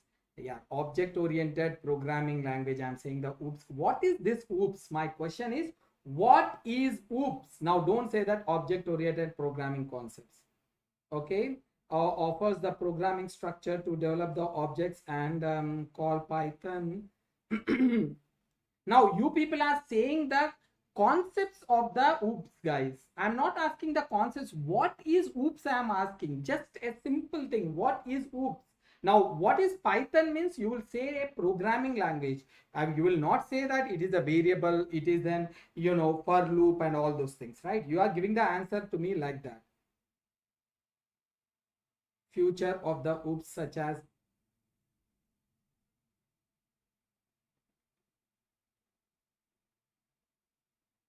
functionality of the code. Object oriented program model works by interacting with the invoking the properties of the different objects among themselves. By I'm asking a simple question. What is oops? You are getting a big answers from me. See this, guys. Okay, thank you very much. Let me give you an answer over here. Please stop it. Okay, I have to read that now. I have to explain it. Thanks a lot for your response. I really appreciate it. Okay, remember this. Okay, this is the question I usually ask whenever I see a fresher. Okay, okay, let me say this.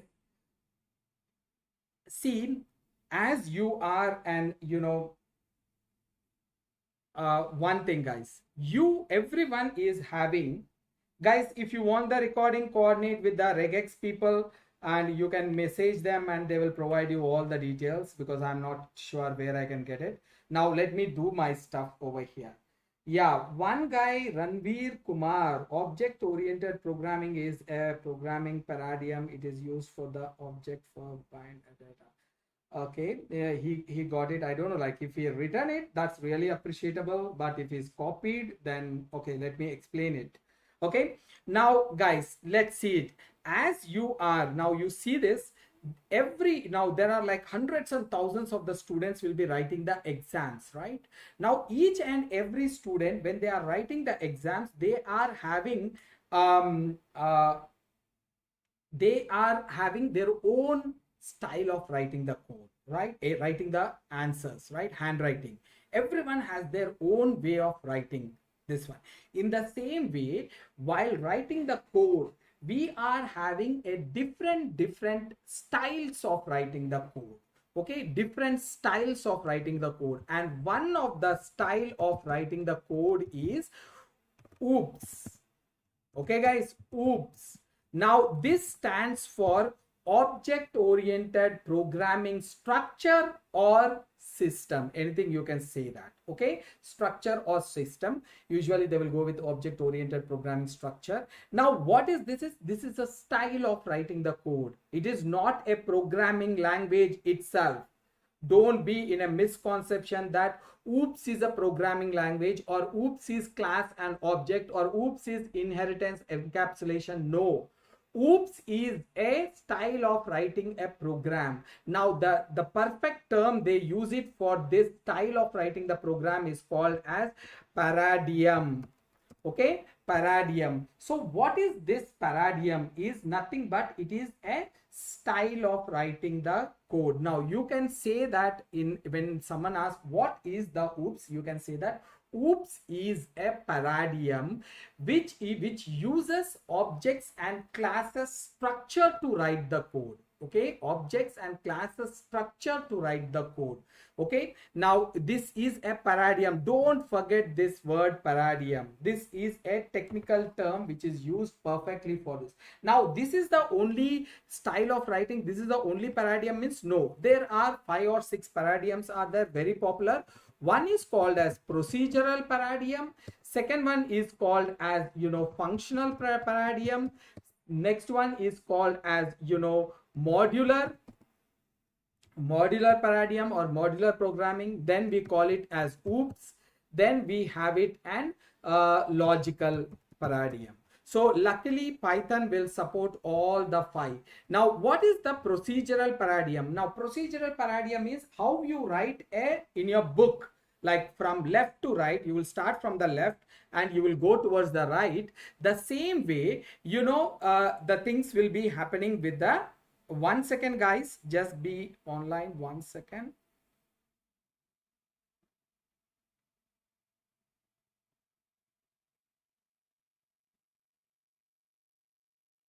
Okay, so as you write the book starting from the left to right, and as you go down, so first how you will write it from here left, you write it till right, and then you will go to the next line. The way you write it in a normal way, that is the way you write the code, that is called as procedural paradigm. And this is also called it as top down approach. Second one is called as functional paradigm. Functional paradigm is nothing but you will be having a code like this guys. Okay, now in this code, now there is a functional concept is there where we are going to deal it very detailedly in our concepts over here. You see the functions over here. This is nothing but the functional paradigm we are going to use it. Okay, now functional paradigm is when you have a repeated code. Just imagine there are repeated code is there. You will collect all the repeated code and you will put it at the top of the program. In the same program you will put it at the top, and wherever you want it, this block we will give a name, and wherever you want it you will call that one over here like this. This process is called as functional paradigm. What is the modular paradigm? The same repeated code, when you put it in a block in the same program, it is called as functional paradigm. If you are going to put the same repeated block of code in a different program and you are calling from the different program into this program, this is called as modular. Now what is the advantage of the modular is the other people can also use this code. Okay, that is the advantage of the modular. Okay, now what is the oops means? Oops is nothing but you are going to now function. It is an extension of your functional paradigm, but only thing is that you are having an extra layer of security and you will be having a strong reusability over there. Okay, that is done by using the encapsulation, abstraction, inheritance, and polymorphism. These are the 4 pillars of the OOPS. By using the OOPS, you will be giving an extra level of security, and also you are going to give an extra level of or extensive reusability of the code. That is what is called as a OOPS. Okay, OOPS is a paradigm which is now it is a paradigm which uses the classes and the object concepts, and it is specially designed for the extra level of security and extensive reusability. Okay, now what is the logical? Logical means based on a particular formula, if you are going to write a code, that is called as logical. Now this is, we will use it in the machine learning and deep learning and data scientist role, data science. In that we are going to do it. Now luckily Python supports all of them. Now the last one is what is dynamically typed. Again, for this we have to understand what is the variables, what is the data types, and dynamically typed means, in a simple nutshell, I'm going to explain it very detailedly. This one, typed means data type, guys. Now there are data will be of 2 or 3 types. One is numerical data, next one is the string data, and boolean type. Okay, boolean, if you keep it, numerical and string type. Now dynamically means during the runtime. Dynamic means runtime, changeable. So during the runtime, when you are, dynamic means changing, sorry, not runtime, changing. Dynamic means changing. Static means non-changeable.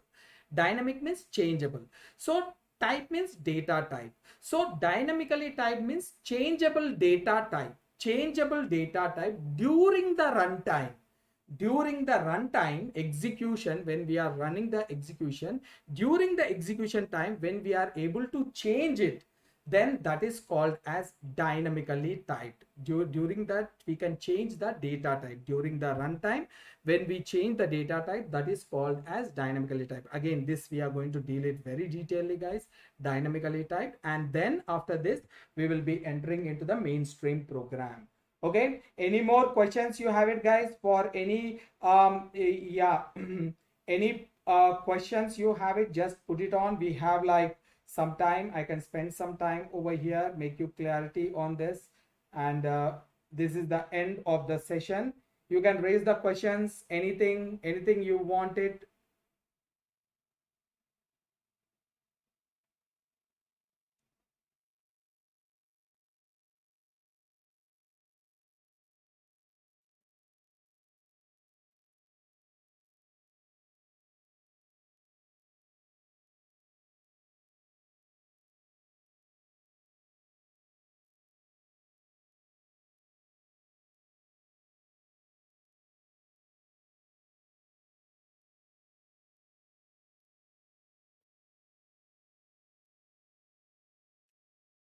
See, logical paradigm is nothing but you are usually how we write the program is, we will based on the particular task we are going to write it. Like just now I showed you one program where I'm taking the student details and I'm going to add the total and average. But when you go with the logical paradigm, what you are going to do, there will be a formula, predefined formula. Based on that formula, you are going to write the code. For example, if you are going to take it a logical, linear regression. Linear regression formula is y is equals to mx plus c. Mx plus c. This is the formula. For this formula, you are going to write the code. So based on the formula, when we write the code, that is what is called as, logical paradigm. Okay.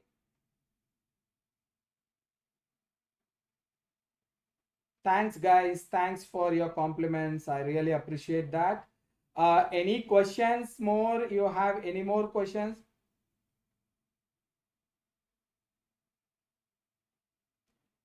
Harish, Paradium is nothing but it is just a way of writing the code. Now once we go forward, right, I will show you all the 4 or 5 different types of writing the code, which you will be understanding it, what is the difference between them. As of now, I just told you, I will repeat it in the next class. Remind me that I will definitely repeat it once again in the next class. It is too late now. Please add feature. Okay, definitely I'm going to do that. Functional and modular can be explained, sir. Yeah, I'm going to explain in the, once again, all these paradigms I'm going to explain in the next class very detailedly, so that it is clear, because we will not only explaining, guys, we are going to do this. Modular I'm going to do it, and functional I'm going to do it, oops I'm going to do it. Of course, the logical I'm not going to do it, that is the part of data science, but I will still show you how it will work. Okay, any more guys, any more questions? Again, I'm saying it once again, guys, there will be a lot of people will be coming and saying that, you know, if there is anything, yeah, learn about the programming and come back. What is a variable? What is the data types? What are the operators? If you learn and come down, that would be much better for the next session. And one more thing, guys, you know, there will be a lot of people will be discouraging you. Okay, if you go and say there is I attended a class, okay, that I liked it, or I am understanding programming. There's a lot of people say this is only starting, you will be completely lost as you go forward, you will not get anything, something like that.